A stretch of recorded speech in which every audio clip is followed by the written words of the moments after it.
사도성 바오로께서 로마인들에게 보낸 편지의 말씀으로 시작하겠습니다. 성부와 성자와 성령의 이름으로. 무엇이 우리를 그리스도의 사랑에서 갈라놓을 수 있겠습니까? 환난입니까? 역경입니까? 박해입니까? 굶주림입니까? 헐벗음입니까? 위험입니까? 칼입니까? 그러나 우리는 우리를 사랑해 주신 분의 도움에 힘입어 이 모든 것을 이겨내고도 남습니다. 나는 확신합니다. 죽음도 삶도 천사도 권세도 현재의 것도 미래의 것도 권능도 저 높은 곳도 저 깊은 곳도 그 밖에 어떠한 피조물도 우리 주 그리스도 예수님에게서 드러난 하느님의 사랑에서 우리를 떼어놓을 수 없습니다.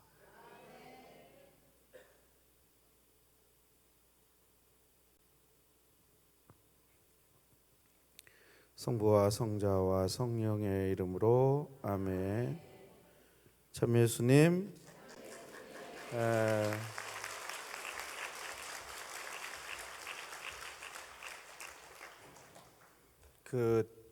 그저께서부터 이제 지금 계속해서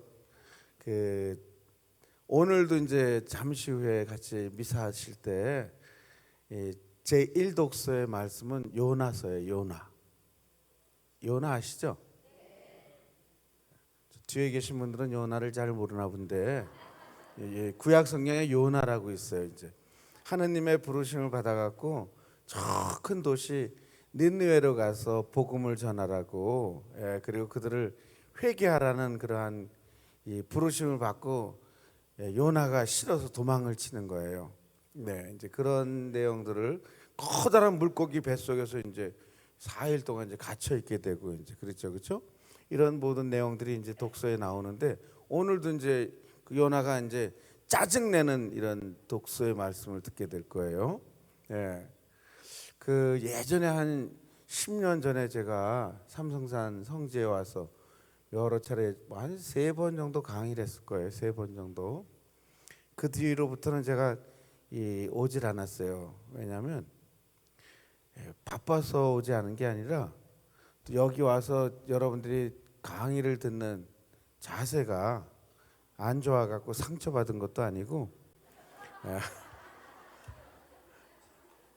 너무 멀기도 하고 이 철야 기도를 하고 가면 이틀이 그냥 다 어떻게 그래요. 좀 그래서 좀 너무 제가 힘들어서 좀 계속 요나처럼 도망을 쳤어요. 이렇게 막 싫어요 모르겠 다른 데로 가고 낮에 강의하는 데를 많이 가고 본당들 많이 가고 그랬었어요. 막 도망치고 그런데 그리고 이 삼성산에서 전화 오는 건 아예 받지도 않았어요.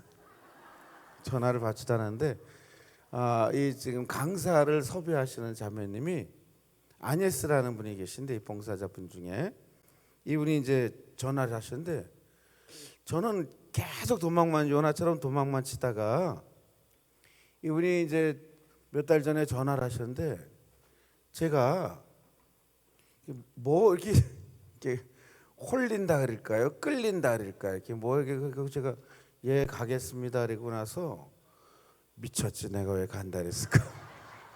근데 이미 뭐 엎질러진 물이에요. 와야지. 그래서 그렇게 대답을 하고 이제 오늘 오게 됐습니다. 근데 이 자매님이 오늘 오는 자리에 오는 길에 제가 강릉에 살아요. 동해안 강릉. 그 강릉 시내도 아니고 강릉에 더 북쪽으로 올라간 주문진에 살고 있는데 주문진에서 강릉까지 또 강릉에서 이제 열차를 타고 서울역에서 이제 이분들이 봉사자분들이 저를 여기까지 데려다 주셨는데 오는 길에 저를 섭외하신 안예스 자매님이 저를 섭외하려고 이렇게 성당에서 홀로 7시간 이상을 기도했대요. 배광하신 분을 모시게 해달라고.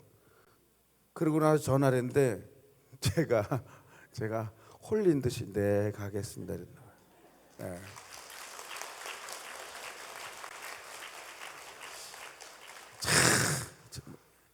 제가 그냥 뭐 선뜻 대답하고 나니까 이 자매님이 너무 감격스러워 또 울면서 또 감사하다고 기도하셨다더라고요. 아, 그러려고 제가 이렇게 이상하게 대답을 했구나, 그런 생각이 들었어요.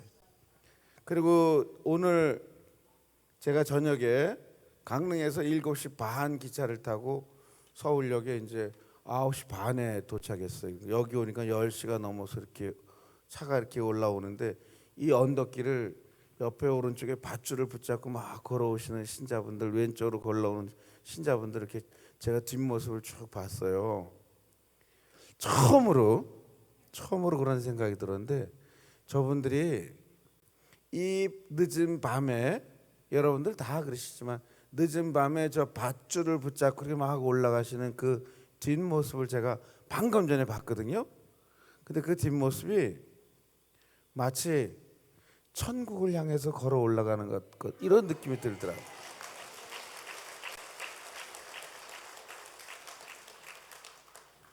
제가 세례명이 치리아코예요. 치리아코. 대한민국에서는 아마 신부님 중에서 저밖에 없을 거예요. 치리아코가.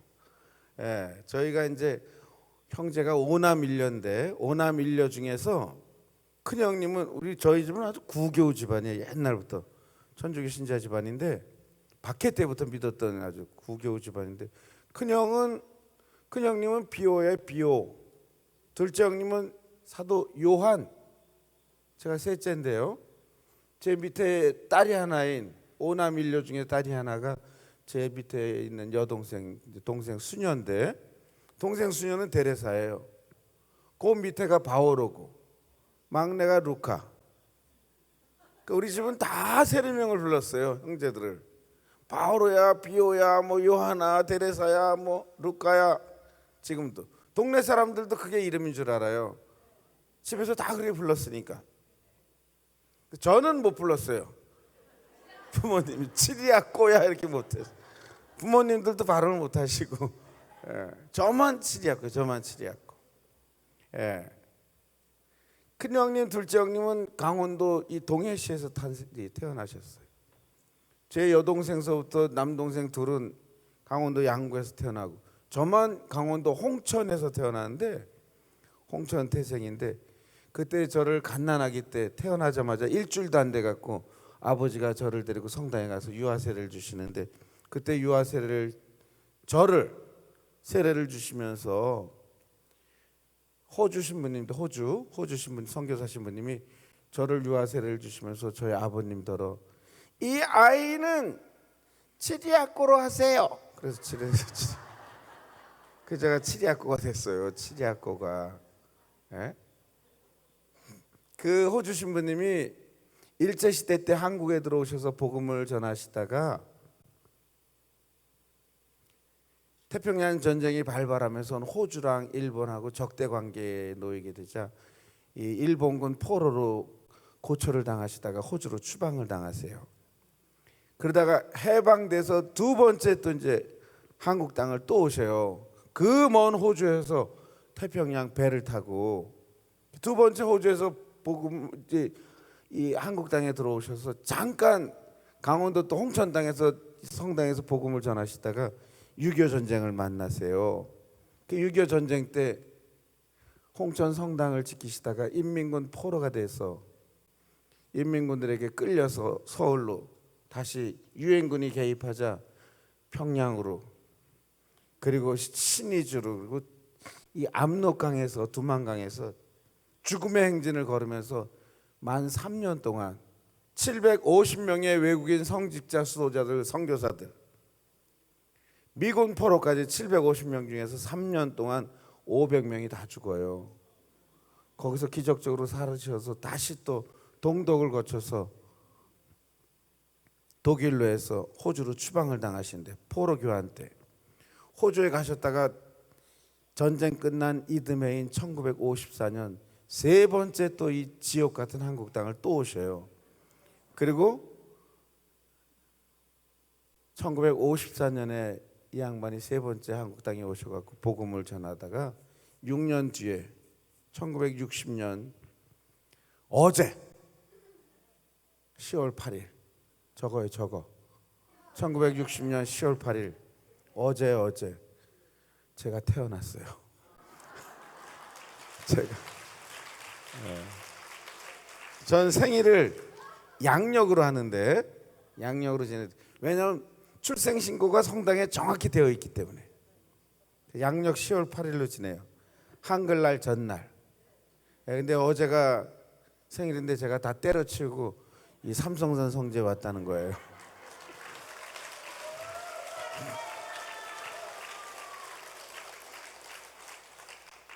이 얘기에 저렇게 감동이 없는 사람들은 사람도 아니야. 제가 어제 5월 8일 날 많은 사람들이, 저를 아는 사람들이 신부님 생일 축하해서 놀 자리는데 제가 나는 삼성산 성지에 철야기도 특강이 있고 파견비서 다 약속했기 때문에 거기에 가야 된다 그래서 제가 일찍부터 준비해 갖고 다 그래 갖고 여기 온 거예요. 네.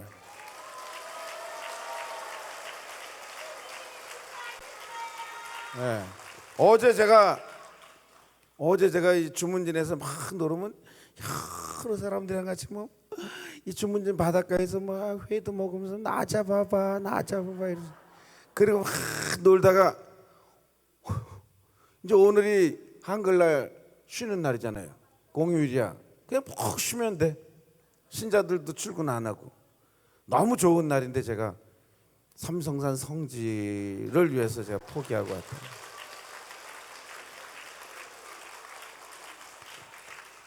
이 이야기를 듣고도 박수를 안 치는 건 인간도 아니고 정말. 그래서 제가 이제 이렇게 오게 됐어요. 그 신부님이 1960년 10월 8일 저를 이제 유아 세례를 주면서 갓난애기인 저에게 치리아코라고 이렇게 이름을 주셨는데 이분이 이제 나중에 만 90이 된 연세로 호주 멜버른에서 돌아가셔요. 제가 이 신부님은 대한민국 현대사에서 가장 정말 위대한 선교사이자 큰 은인이셨어요. 그래서 제가 평화방송에다 여러 차례 제가 아주 정말 청을 들여가지고 이번 다큐멘터리를 만들었다고요. 평화방송에서. 근데 이분을 제 아버지 신부님과 마찬가지인 신부님을 찾아가서 쭉 일주일 동안 호주에서 제가 인터뷰를 할 때 신부님이 확신에 차서 그런 얘기를 하시는 거예요.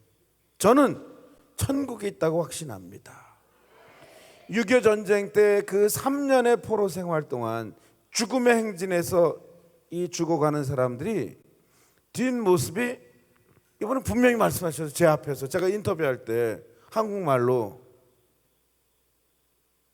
그때 그 죽음의 행진에서 죽어갔던 그 수많은 사람들이 죽어가는 모든 모습들이 마치 천국을 향해서 걸어가는 그러한 모습으로 당신은 보셨다는 거예요. 그리고 언젠간 저 또한 하느님께서 당신이 가장 사랑하는 성경 말씀이 무거운 짐을 지고 허덕이는 이는 모두 나에게 오너라 내가 편히 쉬게 하리라 안식을 주겠노라 이 말씀이 당신은 가장 성경 전체에서 사랑하는 말씀이라고 이야기하시더라고요. 제가 그 호주 신부님 조선이 필립 크로스비라고 하는 신부님의 말씀을 오늘 이 삼성산 성지에 밤중에 이렇게 오면서 이 언덕길을 올라오는 교우들을 보면서 저분들이 천국을 오르는 그러한 모습이구나 이런 생각이 정말 들었어요. 여러분들이 다 이 말씀으로 큰 위안을 가지고 사시길 바라요. 제가 뭐 10시 반쯤 왔으니까 지금 많은 시간을 기다렸잖아요. 그죠? 1시 20분까지. 제 이제 쉬는 방에서 자려고 그랬는데 강릉서 오는 서울까지 오는 기차 안에서 1시간 넘게 잤어요, 제가. 그랬더니 잠이 안 와. 그래서 가져온 이제 송복모 신부님이 지으신 아빠 하느님 예수님께로라는 그런 책을 제가 이제 가져왔는데 그 책을 계속 지금 2시간째 제가 책을 보고 있었어요. 근데 그 책에 보니까 이런 내용이 있더라고요. 지금 방금 제가 읽은 거예요. 성경학자 멀론 랜드라는 성경학자는 자기가 체험했던 것을 이렇게 얘기했다래. 책에서 보면 자기 위에 형이 있는데 형이 5살 때 큰 슈퍼마켓에 갔다가 엄마를 잃어버렸대요. 엄마도 뭐 물건 사고 말이냐고 정신을 놓은 거지, 그죠? 그래서 아들을 잃어버린 거예요. 근데 이 신학자, 이제 성경학자 형이 5살 때인데 5살짜리 형이 이제 엄마가 어디든지 사라진 거야. 그럼 보통 아이들은 엄마 하고 부르잖아요, 그죠? 엄마하고 엄마를 부르러 울면서, 그죠? 근데 형은 엄마 이름이 헬렌이었대. 엄마 이름이 헬렌인데 헬렌 하고 부른 거예요. 헬렌. 그 엄마가 자기 이름을 누군가가 부르는 거예요, 그죠? 그때까지도 큰 아들을 잃어버렸다고 생각하지 못했던 거예요. 정신을 물건 사는 데 팔려갖고. 근데 헬렌은 갑자기 자기 손에 있어야 돼, 주변에 있어야 되는 아들이 없는 거예요. 그래서 헬렌 부르는 그 아들 쪽으로 달려가서 끌어안고, 아들은 뭐 엉엉 우는 거죠. 엄마가 없어졌으니까, 엄마를 잃어버렸으니까. 상황들을 다 이제 그려볼 수 있죠, 머릿속으로, 그죠? 그 엄마가 이제 반가워 그러고 아들을 끌어안으면서 이제 위로해주고 다독이는 거지, 그죠? 그래서 엄마가 물어봤어요. 왜 엄마 이름을 불렀니? 보통 아이들은 엄마 그러는데 왜 엄마 이름을 불렀냐, 이거 헬렌이라고. 그랬더니 형이, 지금 이 슈퍼마켓에 다 엄마들이야. 다 엄마들. 엄마 그러면 다 모든 엄마들이 다 쳐다볼 거 아니야, 그죠? 그래서 내가 엄마 이름을 불러야 되겠다고 생각했대요.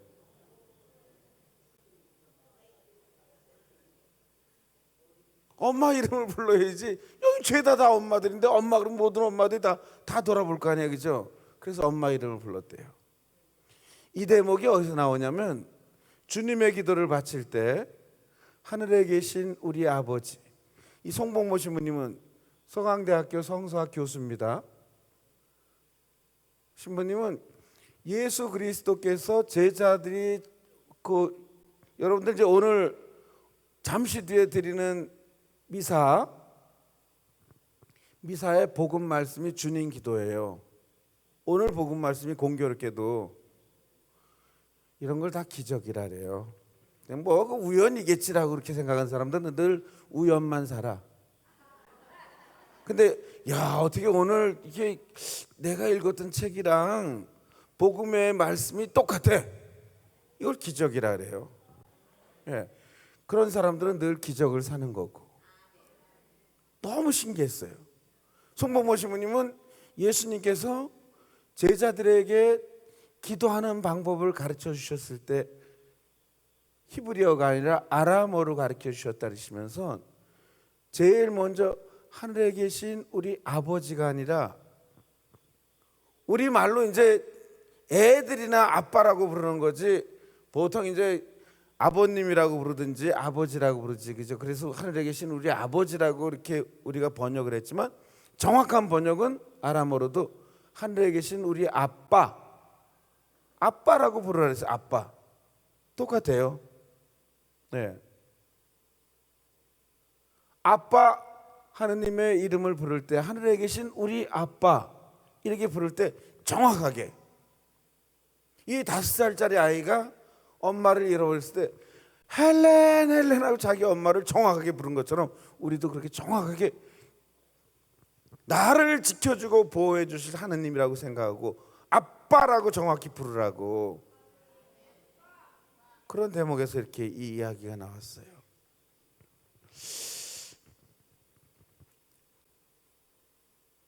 그러려면 예수님께서 하늘나라는 어린아이와 같은 사람들의 것이다 이렇게 말씀하셨어요. 그런 어린아이들이, 하늘나라가 어린아이들과 같은 사람들의 것이다 그랬을 때 그 어린아이들을 보면 실제로 그 책 안에서 태어난 지 1년밖에 안 된 아이도 자기가 떼를 쓰는 거예요. 배가 고프면 그냥 악을 쓰고 울고, 똥을 싸면 또 이게 밑이 축축하니까 또 악을 쓰고 울어, 그죠? 뭔가가 자기 뜻에 맞지 않을 때. 어떤 애기는요, 자기 뜻에 맞지 않으면 그 갓난아기인데도 불구하고 누구든 상관하지 않고 그 자기 그 가녀린 손으로 갖고 그 곁에 있는 사람들 싸대기를 때린대요. 그런 애기도 있대요. 실제로 책에서. 에? 자기 뜻에 맞지 않게. 그리고 여러분들 이제 뭐 미운 7살인데 요즘은 훨씬 더 이제 일찍 땡겨졌어요. 미운 2살, 미운 3살이야, 그죠? 얼마나 애새끼들이 말을 안 들어, 그죠? 성당에 가도 그렇고, 성당 유아방 봐, 그죠? 난장판이 난장판. 엄마들은 말리지도 않고, 그죠? 식당 같은 데 가봐요, 그죠? 얼마나 싸가지 없는 애놈의 새끼들을 자주 보게 되는지, 그죠? 근데 그런 놈들을 보면서 그렇게 저만 알고 투정 부리고 짜증내고 막 함부로, 그죠? 그런 아이들이 천국 가겠어요? 그런 아이를 닮으라는 걸까요? 예수님께서 그런 아이처럼 돼야지 천국 간다는 거야. 그러면 다 짜증내고 승질 부리고 지 뜻에 안 맞으면 막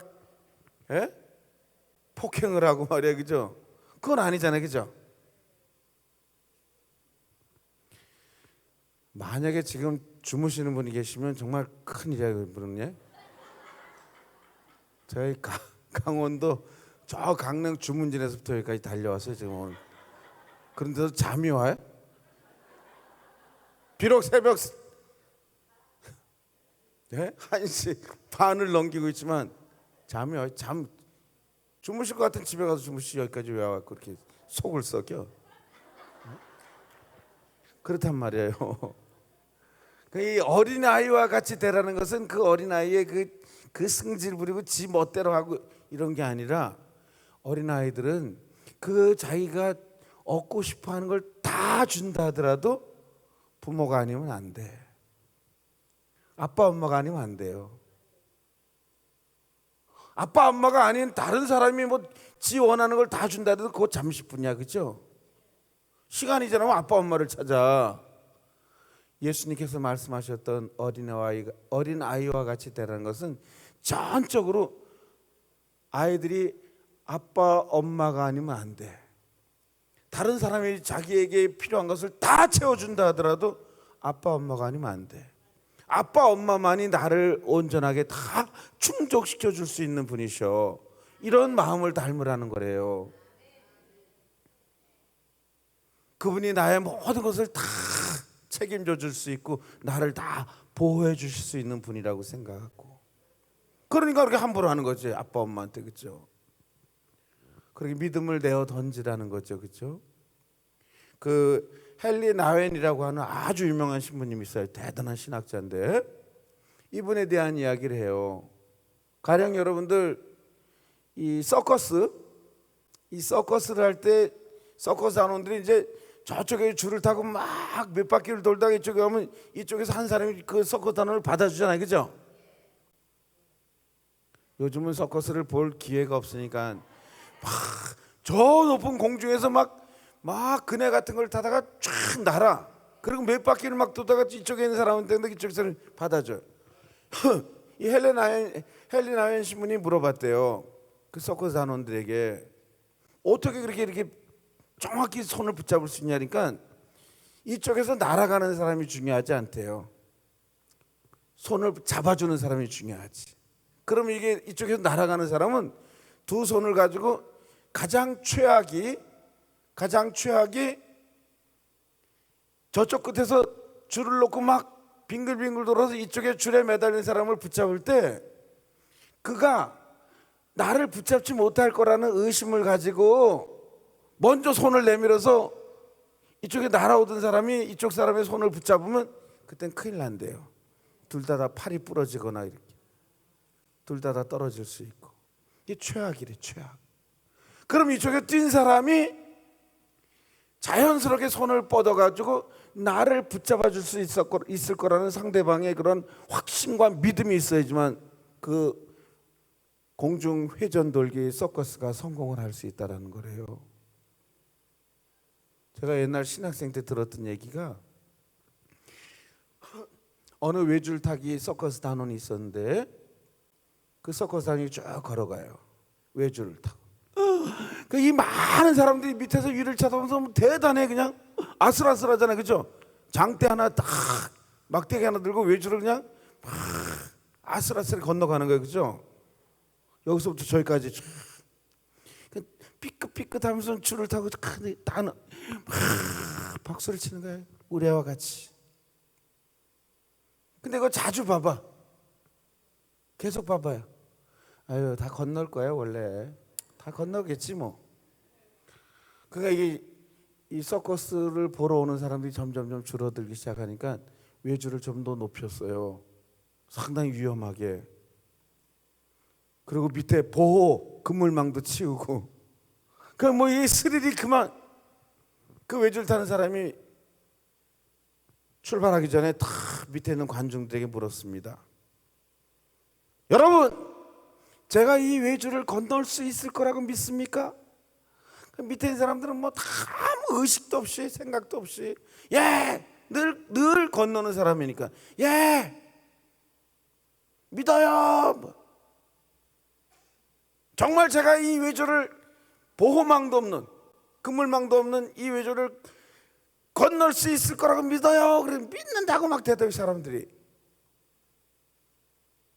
다 믿는다고 대답해서 크게. 그러면 한 사람을 업고도 건널 수 있을 거라고 생각합니까? 믿어요? 제가 한 사람을 업고 건너겠습니다. 건널 수 있을까요? 그랬더니 건널 수 있을 거예요. 그럼 여러분들 중에서 한 명이 올라오십시오. 제가 그 사람을 업고 건너겠습니다. 올라갔을까요? 다 믿는다고 대답은 해놓고 정작 올라가는 사람은 아무도 없었다래요. 자기 혼자 건넌 거지. 또 이제 우리의 믿음이 그러지는 않는가, 그렇죠? 자, 우리 강릉에 우리 춘천교구, 이제 제가 춘천교구 신부인데요. 우리 춘천교구에 재작년에 3명의 새 신부가 탄생했어요. 3명. 서울교구는 뭐 92년도 27년 전에 제가 신부가 될 때 우리 서울 동창 신부들은 거의 40명 가까이 나왔어요. 한 해에. 그때 우리 춘천교구 신부는 92년 사제서품식 때 서울교구가 40명이랑 우리 춘천교구는 2명 나와서 2명. 27년 전에 저와 제 동창 신부 1명. 그런데 거의 25년이 지난 뒤에 3명이 나와서 3명. 지금은 성소자가 거의 없는데 말이에요, 그렇죠? 3명의 새 신부가 나왔어요. 많이 나온 거예요, 우리 춘천교구에서. 근데 3명 다 속초 교동성당 2명, 강릉 옥천동 성당 1명. 다 이 동해안 새 신부들이 다 동해안 출신이에요. 제가 이 새 신부 3명 첫 미사를 다 갔었는데요. 강릉 옥천동에서 하는 그 새 신부 첫 미사에 갔는데 그날이 토요일인데 오전 10시 반에 이제 첫 미사가 봉헌됐는데 그 첫 미사 새사제 첫 미사 강론은 주인공인 새사제를 그 옛날 신학교 들어갈 때 추천서를 써준 아버지 신부님들이 이제 강론하게 돼 있어요. 아버지 신부님 강론을. 근데 그 아버지 신부님이 강론 때 이렇게 얘기하시더라고요. 제가 이 얘기를 얼마나 많이 했는지 몰라. 너무 재밌어가지고. 신부님이 이렇게 강론했어요. 그 많은 신부들, 성직자, 수도자들, 또 신자들도 많이 새사제 천미사기 많이 왔는데 그 모인 자리에서 신부님이 저는 강원도에서 가장 오래된 성당인 풍수원 성당 출신입니다. 초등학교 1학년 때 물론 저 옛날 구교 신자들은 다 갓난아기 때 저처럼 아기가 태어나면 구교 신자들은 일주일 이내에 그 아기를 유아세례 주지 않으면 부모가 조당이 걸렸어요. 조당. 우리말로 번역하면 조당 한자 말인데 마땅히 막히다 이런 뜻이에요. 마땅히 막히다. 왜? 막힐 만한 짓을 했기 때문에 막히는 거죠. 뭐가 막히는가? 모든 성사가 다 막히는 거예요. 영성체도 못하고 고해성사도 보죠. 그 조당을 풀어야 돼요. 부모가 조당이 걸렸어요. 아기를 일주일 안에 유아세례 주지 않으면. 저도 그랬죠. 신부님은 저보다 한참 선배시니까. 그 유아세례를 받고 나서 천년성체를 옛날에는 초등학교 1학년 때도 천년성체를 하게 해줬어요. 선교사 신부님들이. 저도 초등학교 1학년 8월 15일 성모승천 대축일 날 저도 첫 영성체를 했어요. 제가 교리문 다 외우고 기도문 외우고 신부님도 첫 영성체. 옛날 구교집 사내 아이들이 첫 영성체라면 그냥 곧바로 복사를 써야 돼. 복사. 저도 첫 영성체하고 초등학교 1학년 때부터 복사를 썼어요. 복사를. 근데 신부님도 복사를 쓰셨는데 저희 집은 풍수원 성당과 십리가 넘어도 십리가. 그 어린 초등학교 1학년짜리가 그 십리길을 걸어서 성당을 가서 복사하고 돌아오면 20리야 왕복. 얼마나 힘들었겠어요, 그죠? 너무너무 힘들었지. 근데 어느 날 처음에는 뭐 복사 쓰는 게 재미있고 또 외국인 신부님들이 뭐 먹을 것도 줘요. 근데 점점 시간이 지나면서 그게 다 싫고 가는 게 싫은 거예요. 너무 멀어서. 신부님도 너무 멀어서 가기가 싫어하고 어떻게든 꾀를 쓰고 제가 삼성산 성지에 오지 않으려고 꾀를 쓴 것처럼 신부님 꾀를 쓰시면서 이제 어느 날 주일인데 당신 복사 차례야. 부모님들은 다 알아요. 복사 차례 날짜를. 복사 차례인데 엄마가 아침에 일찍 깨우는 거예요. 야고보야, 야고보, 빨리 성당 가야지. 엄마. 야, 신부님 강론 때 이렇게 정말 잘 표현 잘하시더라고요. 엄마, 나는 오늘 머리가 아파서 성당을 못 가. 너무 아파. 엄마, 나 너무 아파. 이랬대요. 그랬더니 친엄마인데 친엄마가 이렇게 엄마, 나 머리가 오늘 너무 아파서 성당을 갈 수 없어. 나 머리가 너무 아파. 엄마가 이러셨대. 빨리 못 일어나 이 새끼야. 이 새끼야. 지금 이제 주무시다가 빨리 못 일어나 이 새끼야. 지금 이제 주무시다가 놀래갖고 아니 무슨 저놈의 신부가 욕을 다 하고 상황 파악을 못 하시는 분들이 계셔요. 빨리 못 일어나 이 새끼야.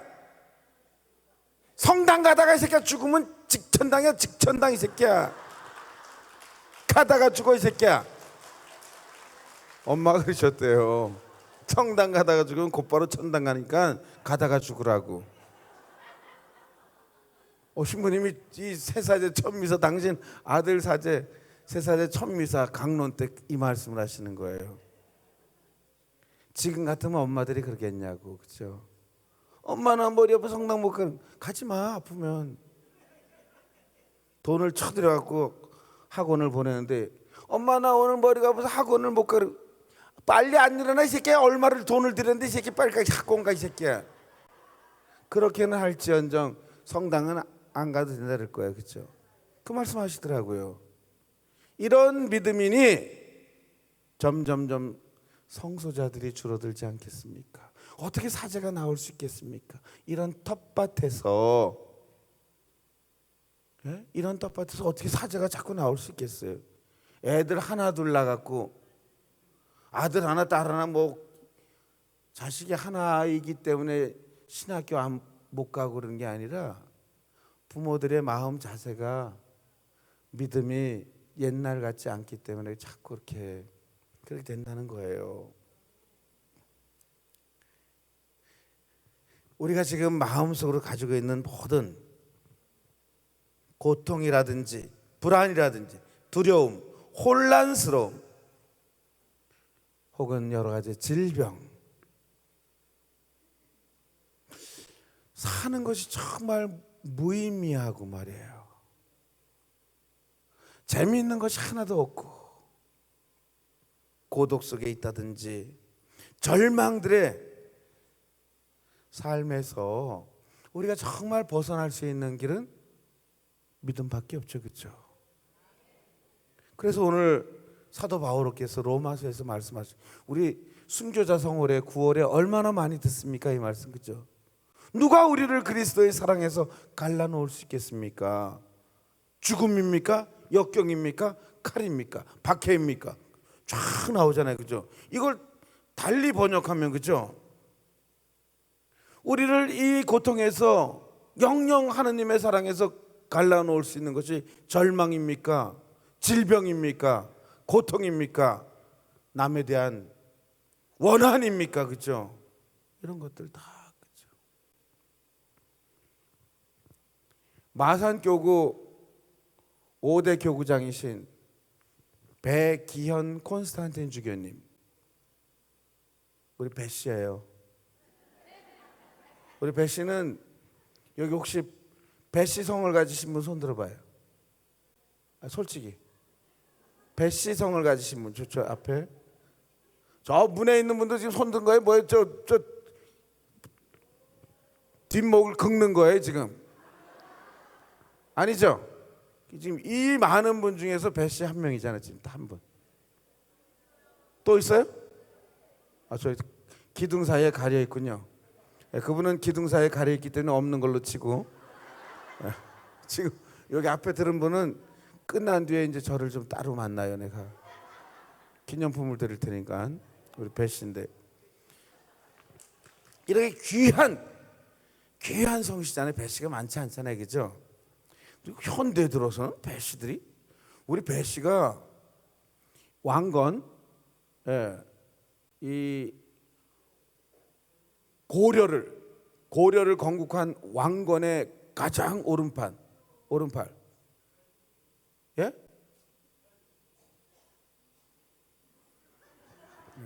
나중에 따로 만나서 얘기하세요. 이 왕건이 고려를 건국할 때 개국 1등 공신이 배형경이라는 장군이에요. 이 배형경 장군과 신순겸 장군을 왕건이 의형제로 맺어줘요. 그래서 옛날부터 배 씨하고 신 씨하고는 결혼하지 않아요. 그랬습니다. 조선시대 때도 그랬어요. 그렇게 무인의 집안이었고, 고려가 망할 때, 공민왕 때, 고려가 망할 때 몽골한테 망하잖아요. 몽골 오랑캐한테 망해 고려가. 그때 오랑캐 놈들한테 절대 무릎을 꿇을 수 없다 그래서 끝까지 항전을 하면서 투쟁했던 독립군 대장이 배중소냐. 우리 배 씨는 이렇게 무인의 집안이에요. 정말 기골이 장대한 무인의 집안인 우리 배 씨 집안이 조선을 들어오면서 계속 몰락을 거듭하다가 조선 말기에는 배비장전에나 나오는 배 씨로 몰락하게 돼요. 현대에 들어서 우리 배 씨 집안을 정말 비실비실하면서도 온몸으로 다시 우리 배 씨 집안을 다시 일으켜 세우신 분이 배삼룡 선생님이. 배삼룡 선생. 그 다음 이어지는 분이 배일집, 배연정,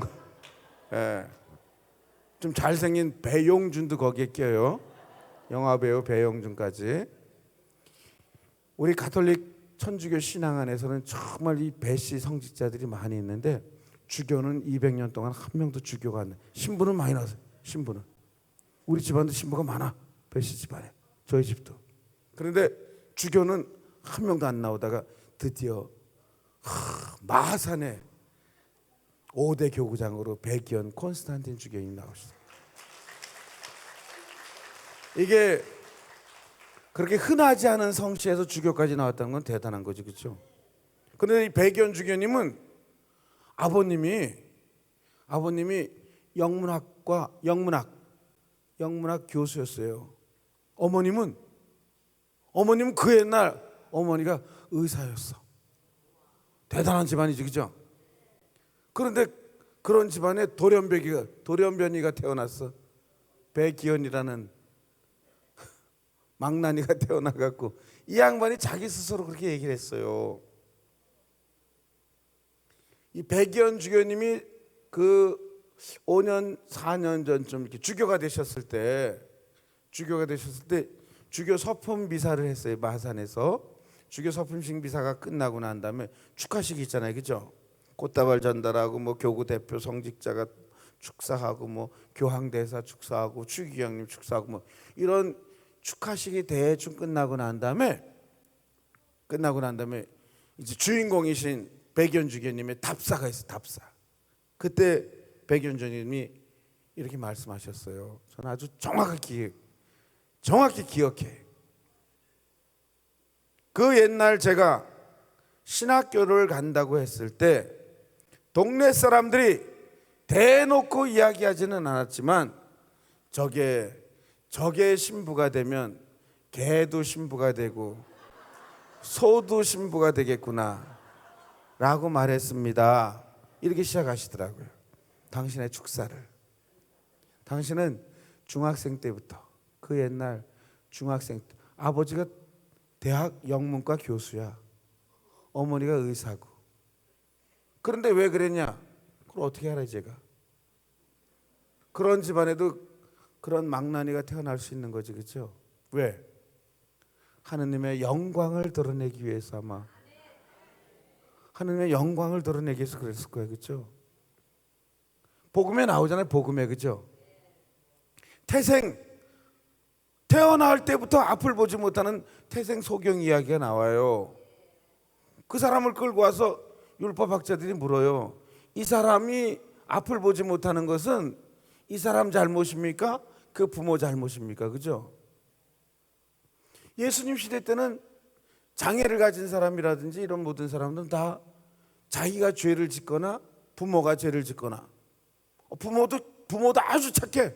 그러면 할아버지가 죄를 짓거나 누군가가 조상 중에서 누군가가 죄를 지었기 때문에 그렇게 벌을 받는다고 생각했어요. 그러면 태생소경은 태어나자마자 자기는 뭐 앞을 보지 못하는데 내가 무슨 죄가 있어서 그럼 부모가 죄를 진 거냐 이 사람이 죄를 진 거냐 이렇게 묻자. 그럼 백이현 주교님도 그렇게 얘기할 수 있어요. 아버지가 교수고 엄마가 의사인데 어떻게 이런 애가 태어날 수 있느냐? 아버지 죄냐 엄마 죄냐 할아버지 죄냐 할머니 죄냐 이렇게 물어볼 수 있지, 그죠? 말도 안 되지, 그죠? 연자죄야? 그럴 수 없지, 그죠? 예수님은 뭐라고 대답하시냐? 그의 잘못도 아니고 부모의 잘못도 아니다. 하느님의 일을 하느님의 영광을 드러내기 위해서. 이 백이현 주교님이 초등학교 때부터 중학생 때부터 술 담배를 하셨대요. 술 담배를 부모가 엄마가 그렇게 말려보려고 했는데 말을 안 들어. 죽어도 죄는 짓지 마라 그래갖고 엄마가 아들 방에 담배가 떨어질 때쯤 되면 엄마가 담배 한 보루씩 사다가 아들 방에 갖다 넣어줬대요. 피라고. 못 말리니까 그렇게 속을 썩였대요. 동네 사람들이 다 할 정도로 개 망나니처럼. 백이현 주교님이 엄마가 하도 자식 놈을 말리지 못해갖고 엄마가 다 포기하고 병원 문 닫고 내가 아들의 회개를 위해서 아우구스티누스 성인의 어머니 성녀 모니카처럼 자식의 회개를 위해서 살겠노라 이러셔갖고 백이현 주교님 어머니가 마산병원을 문 닫고 소록도로 가서 소록도 나환자섬에 가셔서 거기서 하셨어요. 거기서 백이현 주교님 주교 되셔서 이미 뭐 어머니 아버님 다 선종하셨으니까 주교 되셔서 당신이 마산교구 교구장 주교인데도 불구하고 주교 첫 미사를 당신을 위해서 평생을 그렇게 정말 애달파하시면서 기도하셨던 소록도까지 가셨던 어머니를 그리워하면서 백이현 주교님이 당신 첫 미사를 마산교구가 아닌 소록도 광주대교구 소록도 섬에 가셔서 거기서 첫 미사를 봉헌하셨어요. 네?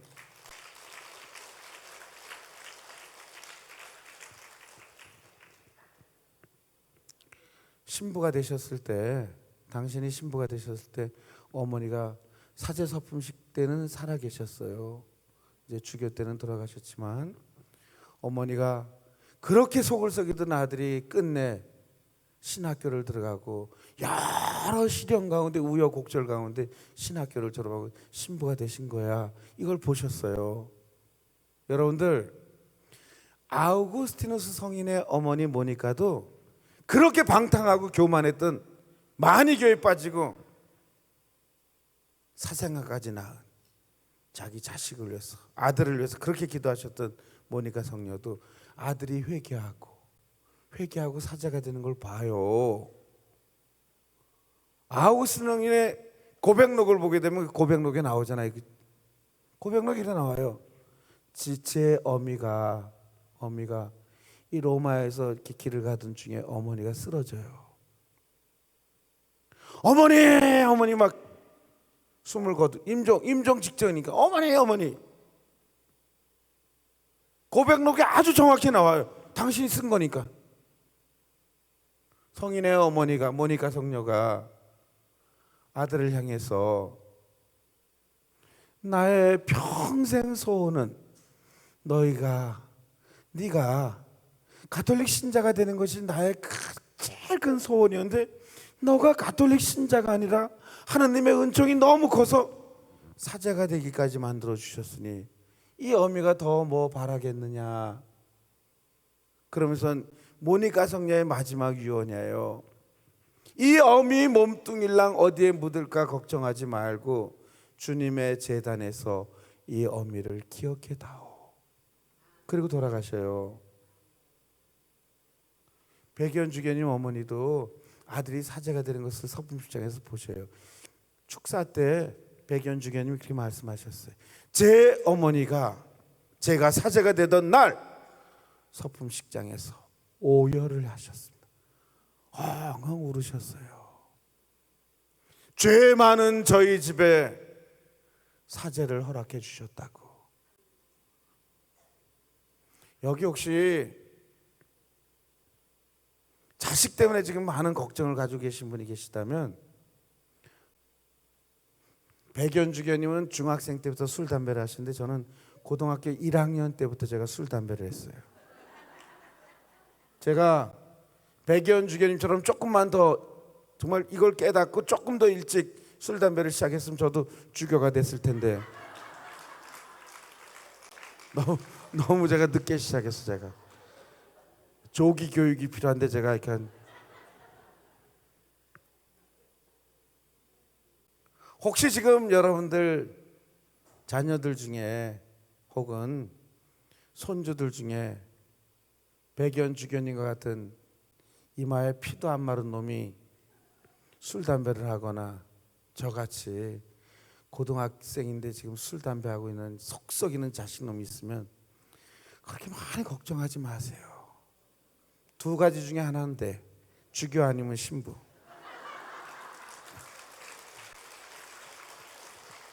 너무 이렇게 애달파하지 마시고 그렇게 막 전전긍긍할 시간 있으면 주님께 내어 맡기고 기도하세요. 믿음을 가지고 기도하세요. 이게 더 중요해요. 말려봤자 듣지도 않는데 그 시대에는, 그 사춘기 시대 때는 부모가 아무리 말려도 말릴 수가 없어요. 그냥 돌아오도록 기도하는 수밖에 없는 거지, 그렇죠? 이 백연주교님 그렇게 말씀하셨어요. 우리 춘천교구 사자단 피정 때 1년에 한 번 하는 사자단 피정 때 백연주교님이 피정을 지도하셨는데 당신이 피정 때 그런 말씀하시더라고요. 당신은 신학교 들어가서 이제 군대를 간 거예요. 군대를 가셨는데 군대 가셔서 덩치도 있고 그러니까 키도 있고 공수부대에 차출돼 갖고 공수부대 갔죠. 공수부대. 근데 어느 해 한미 연합 훈련 때 미군하고 이제 한국군하고 같이 연합 훈련을 하는데 공수부대원들은 다 이 수송기를 타고 가다가 뛰어내려서 낙하산을 타고 이제 적진에 침투해 들어가는 게 이게 본연의 임무예요. 낙하산을 타야 돼, 공수부대는. 그런데 미군하고 훈련을 하는데 비행기를 타고 미군하고 같이 쫙 오다가 이 삼성산 산에 내려야 돼. 낙하산을 타고. 예를 들면 근데 그때 바람이 너무 많이 불었대요. 바람이 막 부는데 미군은 이렇게 바람 부는데 미군 공수부대원들을 투하시키면 떨어져라 그러면 크게 사고가 날 것 같으니까 이 날씨가 너무 위험하다 그래서 미군은 돌아갔대요.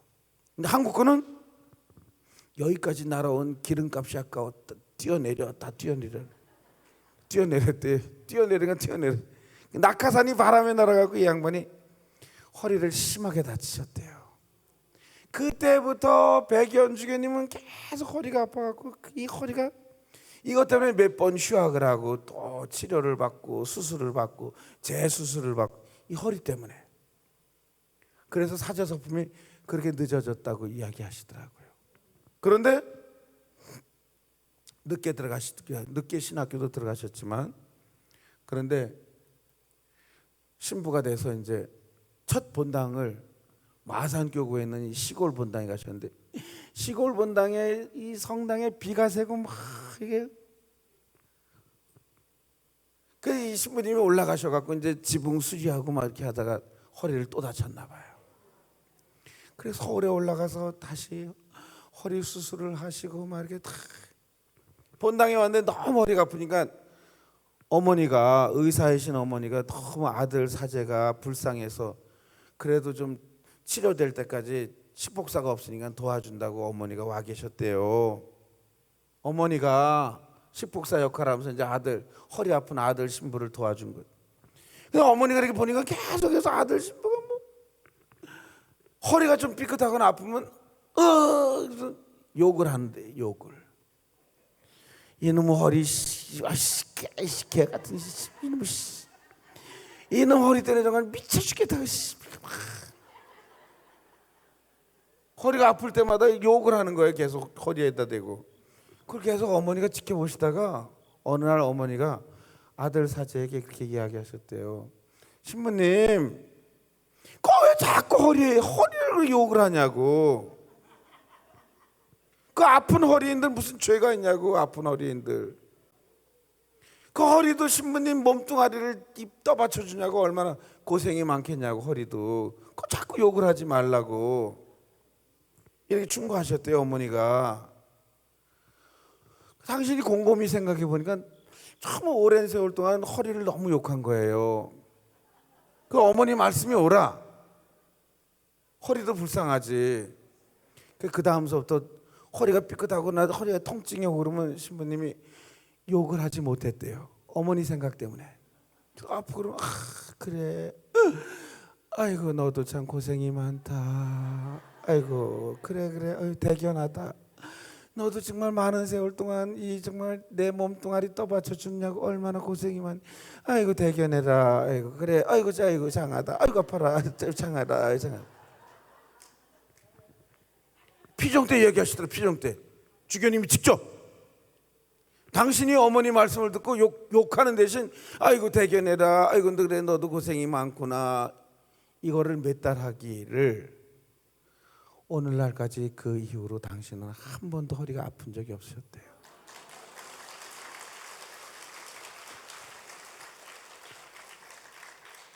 믿음이 없는 사람들은 지금 박수를 안 쳐요. 네. 그러거나 말거나 뭐 박수 치신 분들과 같이 이야기를 나누는 거지. 주교님 증언이에요. 네. 그러니까 자꾸 여러분들이 뭐 고통이 있거나 그러면 아픔이 있거나 상처가 있거나 그러면 자꾸 거기에 대해서 불평 불만을 갖거나 싫은 소리를 하거나 그러면 점점 더 도지는 거예요. 점점 더 아픈 거고. 우리 강원도가 낳은 아주 괴짜 작가가 있는데 이외수라고 하는 작가가 있어요. 이외수. 왼수가 아니에요. 이왼수가 아니라 이외수라고 하는 작가가 있는데 이 작가가 쓴 책 하악이라는 책이 있어요. 책 제목도 이상해요. 그래서 제가 그 책을 읽다가 너무 재미난 구절을 발견했는데 이 작가 이회수 씨가 이런 말을 해요. 가난한 사람들은 대개 돈을 욕하는 경향이 있다. 가난한 사람도 되게 돈을 욕하는 경향이 있어. 개 같은 놈의 돈, 개도 안 먹는 돈, 이 더러운 놈의 돈. 짐승들도 그렇지만 사람도 자꾸 욕을 하면 멀어지는 법이다. 돈도 자꾸 욕을 하면 멀어지는 법이다. 그랬어. 제가 이 강의를 하려고 딱 단상에 딱 왔는데, 아까 이렇게 강릉에서요 기차를 타고 이제 서울역으로 오는데 내리려고 하니까 누군가가 지나가다가 500원짜리를 복도에, 기차 통로에 500원짜리를 떨어뜨렸어요. 근데 딱 보니까 500원짜리야.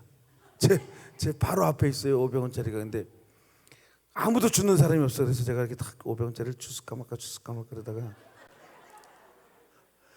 내가 500원짜리에 목숨 걸지 말자. 그래서 제가 그냥 딱 보면서 서울역에 가방을 딱 들고 딱 500원짜리 힐끌힐끌 쳐다보면서 그냥 제가 걸어 나왔어요. 건들지 않고. 그랬더니 누군가가 저를 또 유혹하려고 지금 여기 강의하는 요 자리에다가 1,000원짜리를 이렇게 놔두고 갔네. 1,000원짜리를 500원짜리에 배야 배. 이걸 누가 여기다 놔뒀는지 모르겠어요. 이거는 이제 가져가야 되겠어 제가.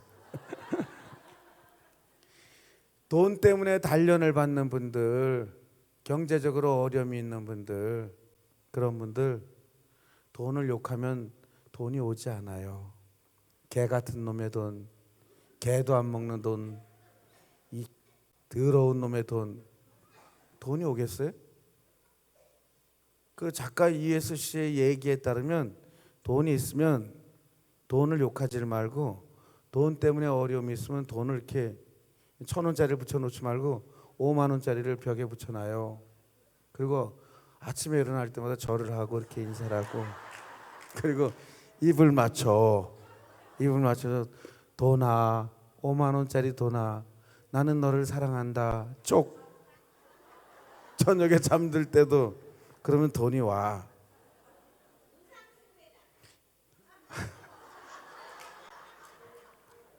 웃자고 하는 얘기예요. 네. 앞에서 그렇게 덤비지 마세요. 네. 뭐든지 고통도 아픔도 상처도 자꾸 그거에 대해서 욕을 하게 되거나 짜증을 부리게 되거나 계속 안 좋은 생각을 가지면 점점 더 커지는 법이에요. 오지 않고 또 낫지 않고 치유되지 않고 그런 법이지, 그죠? 예.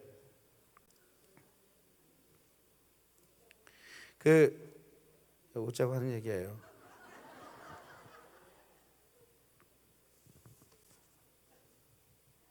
제가 이즘 작년 이제 대림 특강과 올해 사순 특강이 다니면서 정말 많은 곳에서 제가 강의를 제일 많이 했던 내용 중에 하나가 상처 입은 신앙이라는 이 체코 신부님이 쓰신 건데, 이 체코 신부님이신 토마시 할리크라고 하는 신부님이 쓰신 책이 이 상처 입은 신앙이라는 책이 있었어요. 제가 그 책을 읽고 나서 그 책에 있는 내용을 얼마나 많은 곳에서 강의를 했는지 몰라요. 아마 이 중에 계실 거예요, 틀림없이. 예. 근데 토마시 할리크 신부님은 체코 프라하에서 태어났어요. 체코의 수도가 서울이 프라하인데, 이 프라하의 최고 명문대학이 체코 프라하에 있는 국립 카를 대학이에요. 카를 대학인데, 이 카를 대학, 우리나라로 지금 여기 근처에 있는 서울대학교예요. 서울대학교. 체코의 최고 명문 대학이 카를 대학인데, 그 대학에서 제일 유명한 학과가 카를 대학이기 때문에 칼을 갈아주는 대학. 칼을 가는 대학이에요. 칼을. 이것도 진짜인 줄 알고 또 이제 그런 과가 있었구나. 칼 가는 과가 있었네. 이건 뻥이에요. 예, 웃자고 하는 얘기입니다. 이 칼을 프라하에 가면, 체코에 가면 칼이 너무 많아. 칼을 다 칼을 갈아줘. 이거 체코 프라하를 흐르는 강에 유명한 관광객들이 엄청나게 몰리는 다리가 있는데, 그 다리 이름이 카를교야. 카를교, 카를 대학, 카를 이 카를이라는 사람은 신성 로마 대제국 시대 때 황제였어요. 황제. 로마 대제국의 황제였는데 이 체코 사람이에요. 근데 이 양반이 세종대왕님처럼 선정을 베풀었던 황제였어요. 다들 존경하는데 얼마나 자랑스러워 체코 사람들은, 그죠? 이 신성 로마 대제국 시대 때 자기 출신 카를 황제가 있었으니까. 그래서 그 이름을 따갖고 다 곳곳에 카를이야.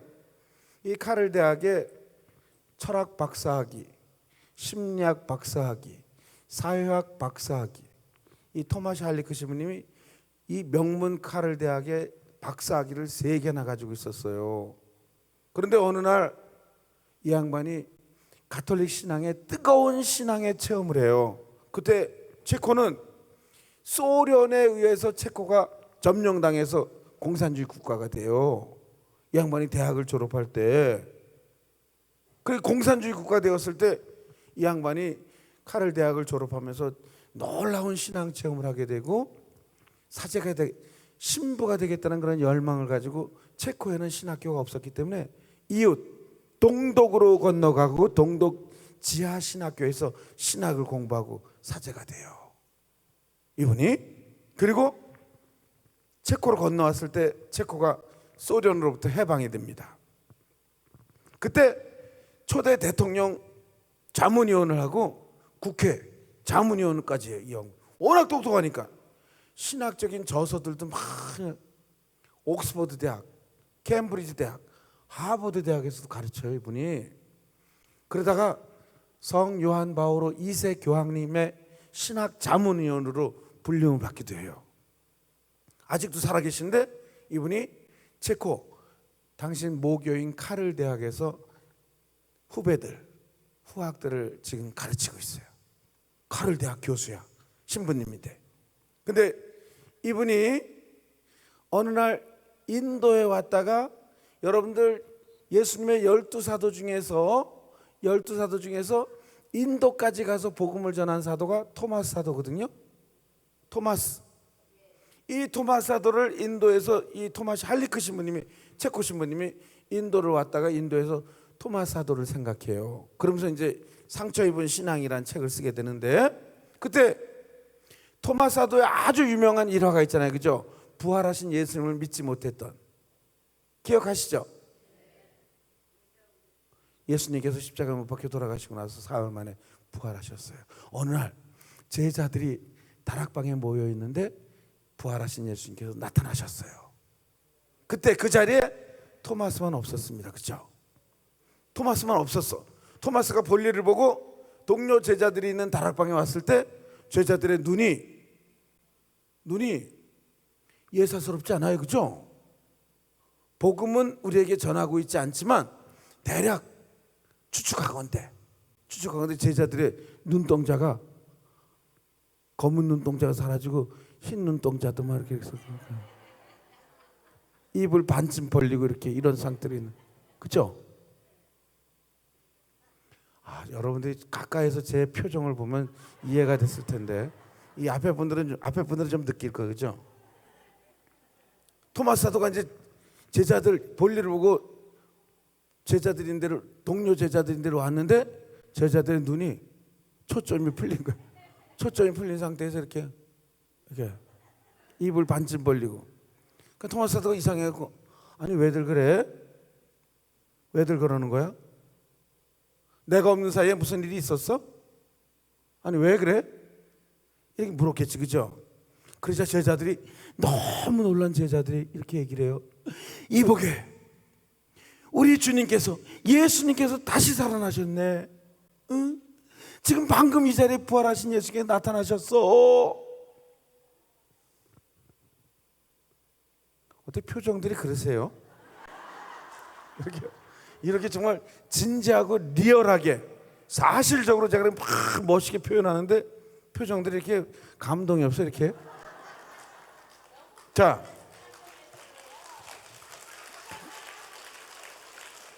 나타나셨다네, 이보게. 예수님이 다시 살아나셨어. 그래 토마스 사도 그러잖아요, 그죠? 헛것을 본 거 아니야, 이 사람들아? 제정신이야? 죽은 사람이 어떻게 다시 살아나? 뭔가 잘못 봤구만. 나는 그분 못에 찔린 손을 내 눈으로 직접 보고 창에 찔린 가슴에 내 손을 넣어보고 만져보지 않고는 절대 믿을 수 없네. 그러잖아요, 그죠? 이제 그 다음서부터는 이제 성경에 나온 말씀 그대로 제가 이제 막 부풀려서 이렇게 표현하지 말고 성경에 나오는 그 말씀 그대로. 그러자 여드레 뒤에 토마스도 있는 그 자리에 예수님께서 나타나셨어요. 그리고 예수님께서 그러시지, 그죠? 토마스에게 다 봤다는데 이 자식아 니만 못 믿냐 이 자식아? 이런 말씀 없었어요? 예수님께서 이렇게 말씀하세요. 내 손가락을 여기 대보고 내 손을 보아라. 내 손을 뻗어 내 옆구리에 넣어 보아라. 그리고 의심을 버리고 믿어라. 이게 요한복음에 나오는 그대로 그 말씀 그대로 제가 봉독해 드린 거예요. 만져봐라. 그리고 의심을 버리고 믿어라. 토마스가 만져요? 내 손을 보고 뭐 믿어라, 뭐 만져봐라, 만져봐라. 그러니까 토마스가 예 예수님 잠깐만요, 만져보겠습니다. 이 더듬더듬 만져요? 만져요? 만집니까? 아니 이걸 어떻게 알아요? 제가 지난 사순절에 서울의 어떤 본당에 강의를 가서 예수님께서 토마스 사도에게 의심 버리고 믿어라. 그리고 만져봐라. 너 만져야지 믿겠다면 만져봐라. 토마스가 만졌습니까? 만졌습니까? 만졌습니까? 제가 세 번째 이렇게 만졌어요. 그리고 네 번째 토마스가 만지라니까 만져요. 네 번째 질문을 던지니까 이 제대를 향해서 제가 선 방향에서 오른쪽에 세 번째 칸에 앉아있던 어떤 자매님이 토마스가 만졌습니까? 그래서 만지라니까 만져요? 만졌어요? 그러니까 네 번 물었더니 그 자매님이 갑자기 저를 향해서 턱을 치켜들고 소리를 지르는 거예요. 이렇게. 그걸 우리가 어떻게 알아요? 그걸 우리가 어떻게 알아요? 만졌는지 안 만졌는지. 그래서 제가 너무 당황해서 이게 이제 3번 이상은 묻지 말아야 되겠다. 상처를 받는구나. 상처를 받겠구나. 그래서 제가 그다음부터 이제 2번 정도만 물어야 되겠다. 그런데 오늘 삼성산 성지에서는 삼성이잖아, 삼성. 3번 이상은 물어도 된다. 그래서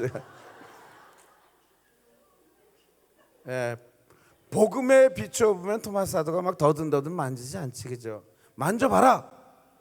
예수님께서 말씀하시자 토마스 사도가 이내 무릎을 꿇는 거예요, 그죠? 무릎을 꿇는 건 만지지 않고 무릎을 꿇고 저의 주님, 저의 하느님, 신앙을 고백하는 거예요, 그죠? 예수님께서 그러자 너는 나를 보고야 믿느냐? 보지 않고 믿는 자가 참으로 복되다. 다 아실 거예요, 그죠? 그런데 이 대목을 가지고 그 정말 천재 신학자이자 천재인 토마스 할리크 신부님은 이렇게 얘기를 하세요. 책 안에서 나에게는 상처 입은 손과 꿰뚫린 심장에 의해 열린 바로 그 문 말고 그분께 가는 다른 길이 없다. 심장까지 파고드는 그 상처를 보지 않고서는. 여러분들 군사 하나가 십자가에 못 박히신 예수님 옆구리를 창으로 찔렀어요. 옆구리를 창으로. 창이야, 창. 긴 장대창으로 찔렀어요. 거기서 피와 물이 흘러나왔다고 복음은 증언하고 있잖아요, 그죠? 그러면 창으로 이렇게 확 찔렀으면 정말 이 토마스 할리크 신부님처럼 심장까지 파고드는 그 상처를 보지 않고서는 나는 나의 하느님, 나의 주님이라고 부를 수 없다. 난 봐야지 믿겠다 이거예요. 그 상처를 보지 않고서는 나의 하느님, 나의 주님이라고 나도 부를 수 없다. 토마스도 보고 나서 불렀어요, 그죠? 나의 주님, 나의 하느님이라고 상처를 보고 나서 나도 봐야지 믿겠다 이거예요. 라틴어 믿다라는 단어는 믿다라는 동사, 라틴어 믿다라는 동사를 끄레데레라 그래. 끄레데레. 끄레데레. 따라해봐요. 끄레데레. 저 의자에 앉으신 분들은 너무 편안하니까 아주 말을 듣질 않아요. 왜? 이 바닥에 앉은 분들은 막 열심히 하려는데 배우려는 자세가 없어요. 저렇게 너무 편하면, 저렇게 너무 편하게 앉아 있으면 사람이 시건방져. 뒤에 의자에 앉으신 분들만 다시 따라해 보겠어요? 라틴어 믿다라는 동사를 라틴 말로 끄레데레라고 그래. 끄레데레. 시작. 대답하는 것도 좀 반항적으로 대답하잖아요, 그죠?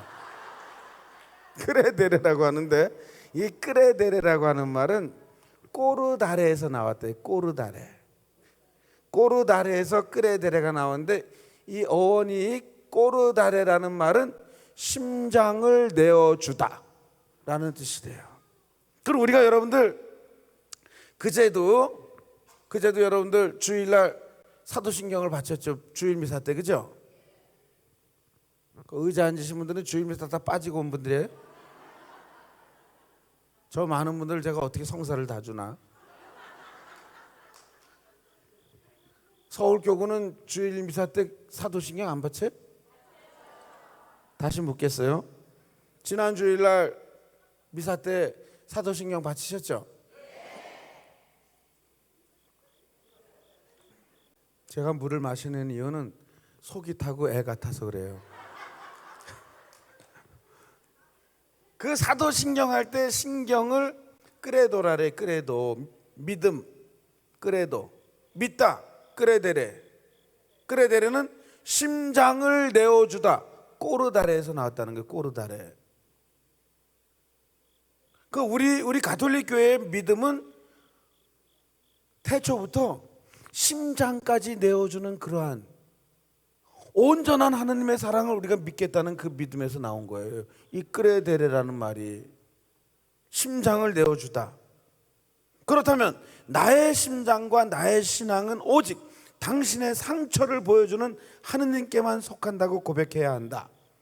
이 체코 신부님이 나는 그분의 상처를 보지 않고서는 나의 하느님이라는 말을 내뱉을 수 없다.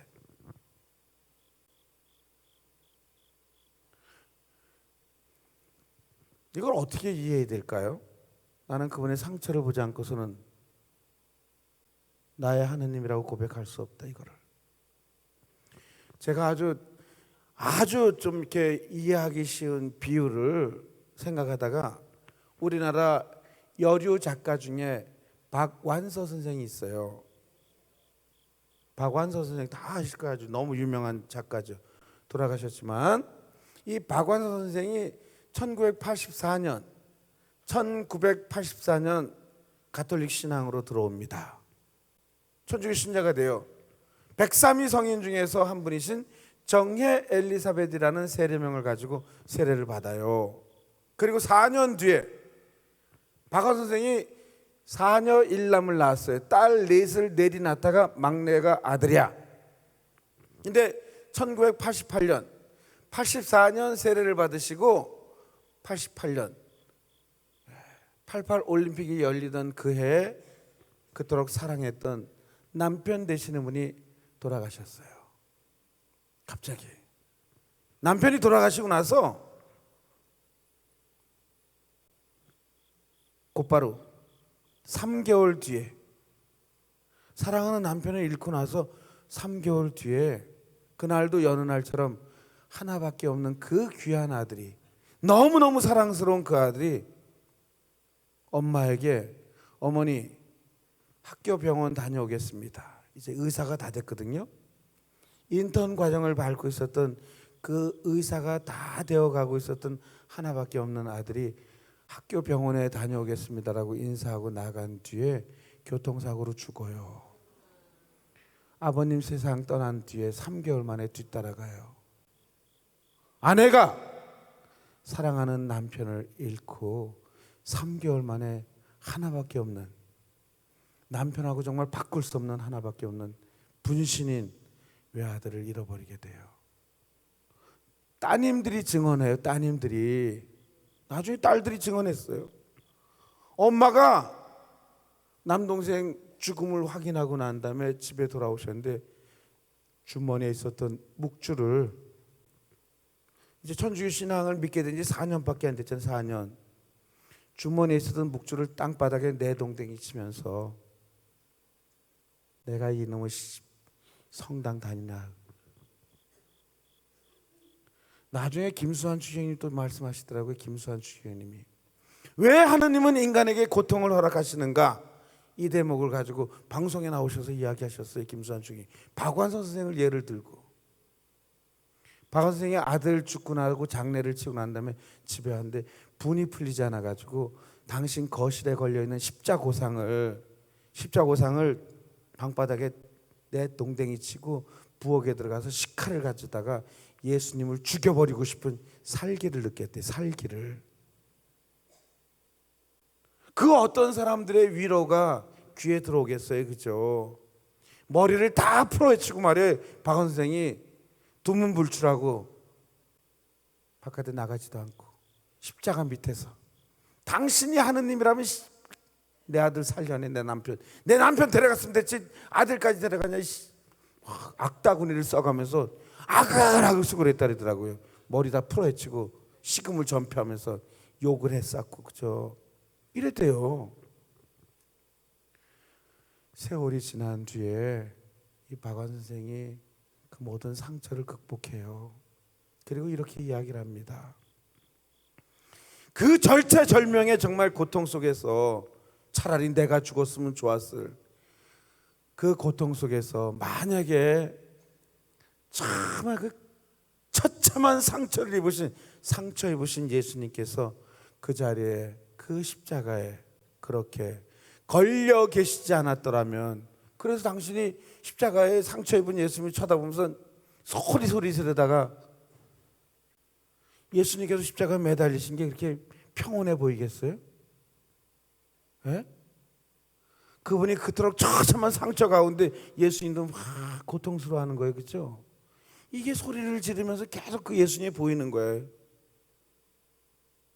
예수님의 더 큰 상처가 보이는 거예요, 이제. 그래서 박원순이 얘기를 해요. 그때 그 고통스러운 순간에 상처 입으신 예수님께서 십자가에 매달려 그 자리에 계시지 않았더라면 내가 그 고통을 어떻게 이겨낼 수 있었을까, 이렇게 말해요. 그래서 토마스 할리크 신부의 말씀이 나의 하느님은 상처 입으신 하느님이십니다. 그 상처를 보지 않고서는 나는 나의 주님, 나의 하느님이라고 토마스 사도처럼 내뱉을 수가 없다, 이거예요. 아마 여러분들은, 저는 뭐 어렸을 때부터 늘 그걸 봤어요. 예수 성심을 상징하는 성화. 예수님 금발을 하고 쫙 머리를 쫙 온화하게 탁 예수님 계신데 예수님 가슴에 심장을 상징하는 하트가 그려져. 하트. 이런 성화 다 보셨을 거예요, 그죠?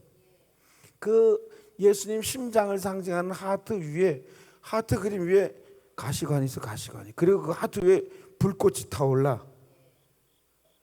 사랑의 불꽃이라는 거예요. 예수님께서 우리 인간을 사랑하시는 지극한 사랑이 심장이 불타듯이 우리 인간을 사랑한다는 거죠. 성모 성심에 대한 성화, 이거 못 본 분 있어요? 이 자리에서? 성모님의 온화한 얼굴이 그려져 있는데 성모님 가슴에 심장이 그려져 있어요. 심장, 하트가.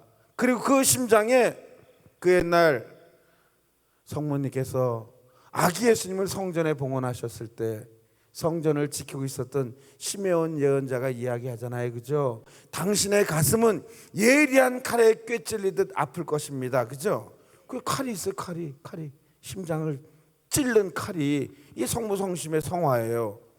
이 성화가 양옆에 이렇게 있고, 옛날 구교 집은 다 이 아마 제가 보기엔 A4 용지 반 접은 크기일 거예요. 요만한 성화를 액자에 넣어갖고 왼쪽에는 예수님, 딱 바라봤을 때 왼쪽에는 예수님 성화, 오른쪽에는 성모님 성화, 그리고 그 가운데 나무로 만든 십자 고상을 가운데 이렇게 걸었어요. 옛날 구교 신자들은 다 죄다 집에. 저는 늘 그걸 보고 자랐으니까요. 그러면 왜 가톨릭 교회가 오랫동안 예수님 성심을 표상할 때 하트를 그렸을까? 우리 믿음이 꼬르다레이기 때문에, 꼬르다레, 심장을 내어주는 성모 성심이 왜 심장일까? 심장을 내어주는 믿음으로 우리를 사랑하시는 거예요. 그래서 우리가 그 상처 입으신 예수님을 바라보면서 옛날 구교 신자들이 많은 상처 가운데 허덕이고 아파하는 사람들에게 위로로 건넸던 가장 흔한 말이, 고전적인 위로의 말이 이거예요. 그래, 상처가 크겠지, 아픔이 클 거야. 하지만 예수님 상처를 바라봐. 예수님은 얼마나 더 많은 상처를 받았겠어. 이렇게 얘기했어요. 옛날엔 다. 지금도 이게 틀리지 않아요. 그분의 상처를 보면서. 그래서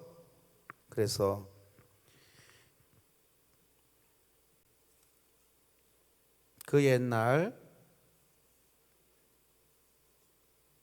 이사야 예언자는 이렇게 얘기를 했잖아요. 그죠? 이사야 예언자가 예언한 거예요. 그가 찔린 것은 우리의 악행 때문이고 그가 으스러진 것은 우리 죄악 때문이다. 우리의 평화를 위하여 그가 징벌을 받았고 그의 상처로 우리 상처는 나았다. 사순시기에 너무 많이 들었잖아요.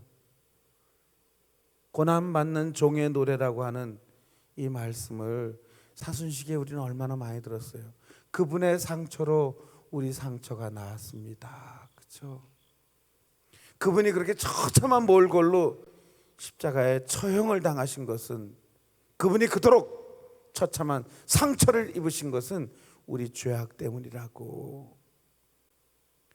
우리 죄악 때문에 그분이 상처를 입으시고 우리 평화를 위해서 그분이 십자가에 못 박혀 돌아가신 거고, 그분 상처로 말미암아 우리 상처가 나은 것이라고. 그렇죠?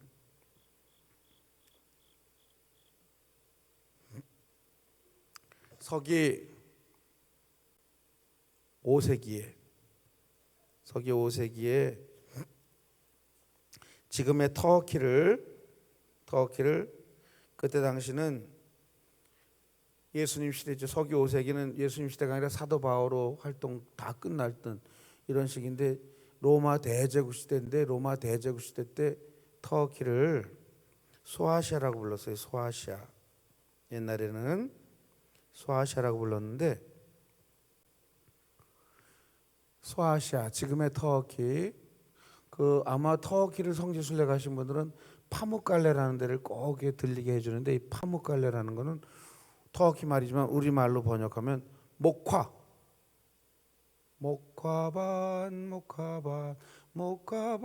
이 노래일 때 그 목화 알죠? 목화. 문익점 알아요? 그 문익점 선생님이 중국에서 몰래 붓뚜껑에다가 씨를 가져온 그 목화. 지금 요즘은 목화가 귀하니까 모르는 분들이 많은가 보다. 목화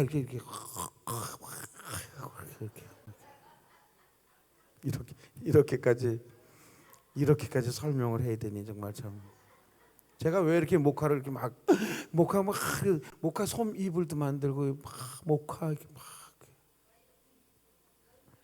아는데 대답을 안 하니까 제가 이렇게 막 설명하는 거예요. 지금 애절하게 좀 알아달라고. 목화 알죠? 지금 반 이상이 지금 몰라요. 지금 막. 그 반은 이제 나중에 자기들이 가서 찾아봐요. 목화가 뭔지. 이 목화 성이란 뜻이에요. 파묵갈레란 말이. 멀리서 보면 그 파묵갈레 전체가 하얀 성 같아. 성, 목화성 같아. 그 목화성이야. 그 파묵갈레 하얀 이 석회수가 수천 년 동안 계속 석회수가 흘러가고 거기에 다 하얘. 물이 계속 흘러가지고 우리 다랑이 농같이. 그런데 그 꼭대기에 밑에는 온천이, 로마 대제국 시대 때 황제도 다녀갔던 그런 온천이 지금도 있어요. 온천이. 그 위에 히에라폴리스라고 하는 고대 로마 대도시가 있었어요. 거기에 서기 5세기경에 히에라폴리스라는 도시에서 에픽테토스라는 사람이 태어났어요. 에픽테토스라는 사람이. 이 사람은 뭐 발음해봐요 여러분들이. 주무시지만 말고 에픽테토스.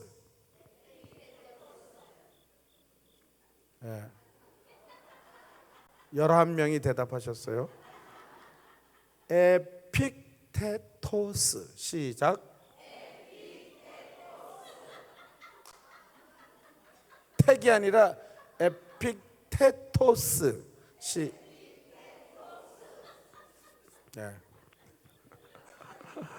이래서라도 잠을 깨워야지. 다 같이 에픽테토스. 이 사람은 이 계급이 뚜렷했던, 신분이 뚜렷했던 시절에 노예의 아들로 태어났어. 노예의 아들로 태어났는데, 그 당시에 로마 대제국 시대 때 노예의 아들이라는 것은 아버지도 노예이고 자기도 자식을 낳으면 자식도 또 노예인 거예요. 계속 노예야. 천형을 안고 태어난 거예요. 천벌을 안고 태어난 거지. 예. 그런데 이 에픽테토스라는 사람은 태생이 노예지만 아주 긍정적인 사람이고 낙천적인 사람이야. 긍정적으로, 그리고 낙천적인. 막 때려요. 주인이 막 때려. 일을 조금 못하고 때리고 막.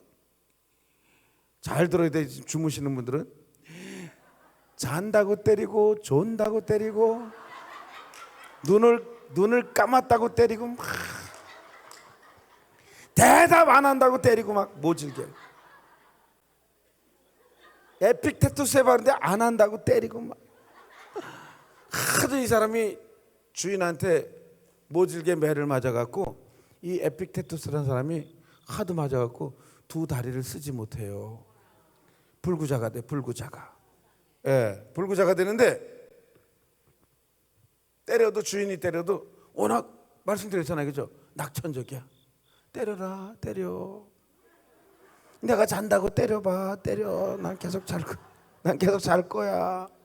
뭐 죽이기까지밖에 더 하겠니? 죽여라. 낙천적이야, 이 사람은. 잘 화를 내지 않고.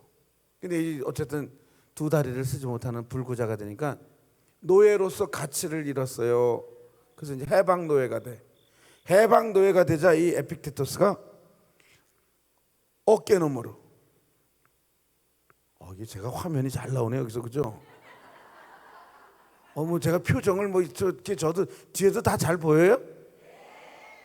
이제 조심해야 되겠다, 제가.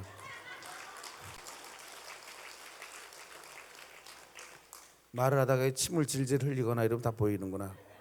예. 이 에픽테토스가 아주 긍정적이고 낙천적인 사람이, 매를 맞아고 두 다리를 쓰지 못한 해방 노예가 되자 이 사람이 어깨너머로 글을 배워요. 그래서 당대 스토아 철학이라고 하는, 스토아 철학의 대철학자가 돼요. 대철학자가 되는데, 이 에픽테토스가 대철학자가 된 뒤에 했던 가장 중요하고 멋진 말이 있어요. 뭐냐면, 인간은 내적으로 자유롭다.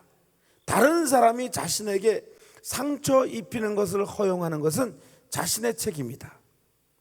왜냐하면 온전히 자기 자신으로 있으면, 즉 자기 중심을 가지고 서 있으면 어느 누구에게서도 상처받지 않기 때문이다 그랬어요. 이 사람의 가장 중요한 철학 중에 하나예요. 레저를 하다가 어떤 자매님이 컵을 모서리에다가, 책상 모서리에다가 놔뒀어요. 불안해 보여.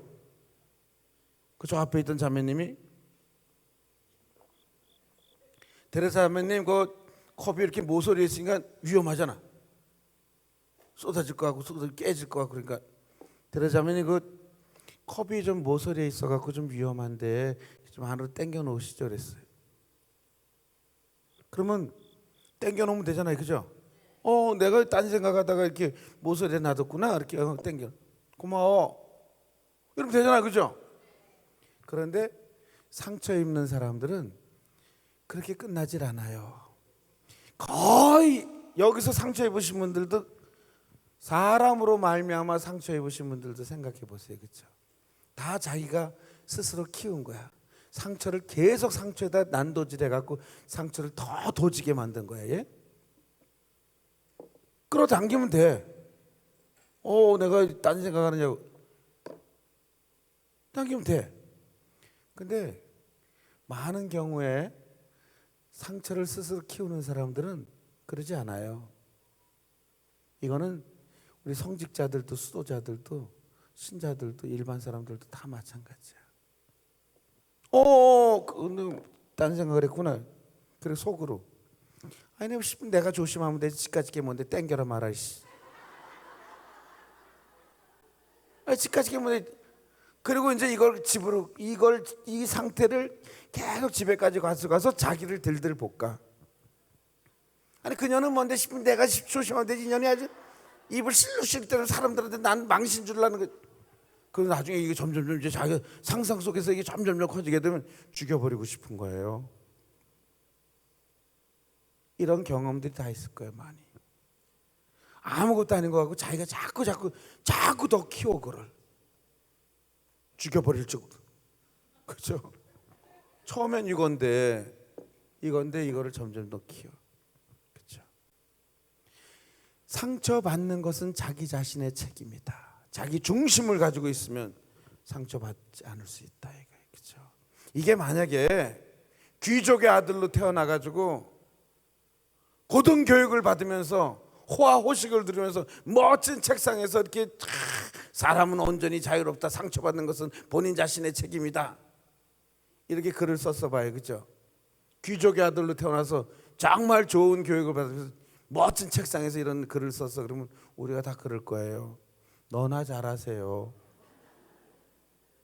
그런데 이 에픽테토스는 노예의 아들로 태어나서 그렇게 모진 매를 맞다가 두 다리를 쓰지 못하는 불구자가 되고, 그렇죠? 이랬던 사람이 쓴 거야, 그렇죠? 그래서 우리가 그렇구나라고 이해할 수 있는 거죠, 그렇죠? 이제 마지막으로 제가 정말 잘 쓰는 인용하는 말인데, 이 독일의 유명한 신학자인 요하네스 브란첸이라고 하는 신학자가 있어요. 이 신학자가 고통이라는 걸림돌, 이런 아주 멋진 책을 쓰셨는데, 이 고통이라는 걸림돌에서 이 신학자는 그런 얘기를 해요. 하느님께서 우리 인간들에게 이해할 수 없는 고통을 허락하셨어. 왜 그러셨을까? 이해할 수 없어. 근데 신학자는 가령 의자에 앉아서 술을 놓고 있는 아기 엄마를 생각해 봅시다. 의자에 앉아서 십자수 이제 꽃을 수놓고 있어. 이렇게 한 땀 한 땀. 엄마는 이 꽃그림을 보면서 한 땀 한 땀 색실을 골라가지고 그 꽃에 맞춰갖고 밑그림에다가 술을 놓고 있는 거예요. 보면서. 근데 걷지 못하는 깐난 아기가 엉금엉금 기어가면서 엄마가 술을 놓는 반대편을 보잖아요. 엄마는 이쪽에서 지금 술을 놓고 계시다. 아기는 반대쪽을 봐. 그럼 반대쪽은 십자수를 놔보신 분들은 보신 분들은 아시겠지만 반대편은 그 온갖 색실들이 다 엉클어져 있어요. 이렇게 막. 이쪽 꽃을 다 완성하고 난 다음에 여기를 종이로 가리고 표구를 해가지고 이제 액자에 걸어 놓잖아요. 수놓은 것을. 그러기 전까지는 여기가 엉망이야 막. 근데 이쪽은 안 그렇지, 그죠? 정확히 꽃을 수놓고 이걸 상상해 보자 이거예요. 그럼 아기는 엉금엉금 기어가면서 우리 엄마가 저렇게 엉클어진 색실 갖고 뭐라는 걸까? 이렇게 생각하는 아기의 생각이나 우리가 아직 신앙이 성숙되지 못한 우리가 왜 하느님께서 나에게 이렇게 고통을 허락하시는 겁니까? 라고 묻는 것이 똑같다라는 거예요. 이 신학자가 아기가 걸음마를 배워가지고 우뚝 서서 엄마 쪽으로 와서 보게 되면 우리 엄마가 여러 색실 갖고 장난을 치신 것이 아니라 이렇게 아름다운 꽃을 수놓고 계셨구나 라는 것을 알 수 있는 거지. 아기가 서서 엄마 쪽으로 와서 보게 되면. 마찬가지로 우리가 아직은 신앙이 갓난아기의 걸음이라서 하느님의 우리에게 주어지는 이 고통을 우리는 이해할 수 없고, 그래서 하나님께 자꾸 하나님 왜 내 인생을 가지고 우리 가정을 가지고 이렇게 엉클어지게 이렇게 만드십니까? 라고 항변하는 이런 신앙이라면 다시금 신앙을 키워서 신앙을 우뚝 세워가지고 하느님 편으로 와서 보게 되면 하느님께서 절대 우리 고귀한 인생을 가지고 장난치실 분이 아니라 이거예요. 고통으로 갖고 우리를 정말 다 뭉개버리고 이러실 분이 아니지, 그죠? 우리가 신앙을 키워서 하느님 쪽으로 와서 보게 되면 하느님께서 우리에게 더 찬란한 인생의 꽃을 피우기 위해서 이런 시련을 허락하신 것입니다라고 이렇게 설명하고 있더라고요.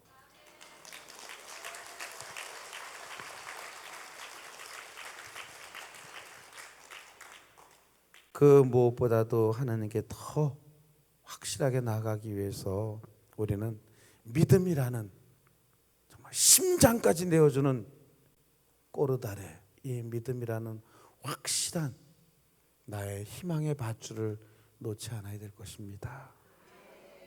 다시금 이사야 예언서의 말씀을 들으면서 오늘 강의를 마치고 우리 파견미사 저와 함께 또 준비하도록 하겠습니다. 성부와 성자와 성령의 이름으로 아멘.